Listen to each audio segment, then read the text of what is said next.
Previously on Tooned. Let's begin our journey through the history of McLaren. From the start, it was a story of success. Boulder Dash!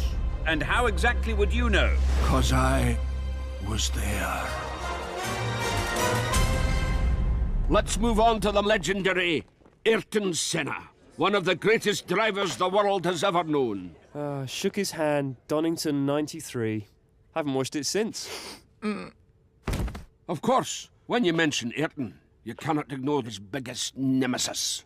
Ladies and gentlemen, our new driver, Ayrton Senna. Ayrton.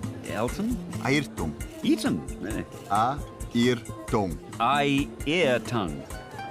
Ladies and gentlemen, Mr. Senna. You didn't hit it off from the start, did you, Professor? Look, I never had any trouble working with Ayrton. Believe me, we were like chalk and, something chalk goes well with. Cheese. Hello! Now, let me tell you a little bit about driving Formula One cars. You see, in mine, right. Now, my advice would be to take this corner quite carefully. All fast works, two, Aaron? Seem to have a malfunction on the radio. Check that out, would you, chaps?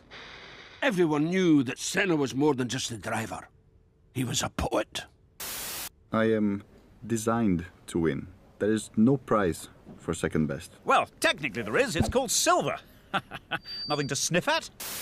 It's impossible to describe the euphoria of winning a race. But if you had to, it's kind of like finding money in an old coat. Wouldn't you say, When I get behind the wheel, for me, there are no limits. There are no rules. Mr. Senna is referring to metaphorical rules and doesn't condone any breach of FIA regulations. Forget this. You heard the man. No more questions. Sorry. It soon became one of the greatest rivalries of motor racing history. Look, I did my level best to keep things between us light-hearted. Ron, come on. I cannot work with this idiot anymore. I've tried to reach out to him, Ron. It was me that instituted Samba Day, but I'm getting nothing. He's pushed me beyond my limit, which I did not believe was possible. One of us has got to go. It's either him or me. Ayrton Senna's third world title makes it... Number 37, chicken nuggets. Let's move on to the next exhibit, shall we? Wake up, mate.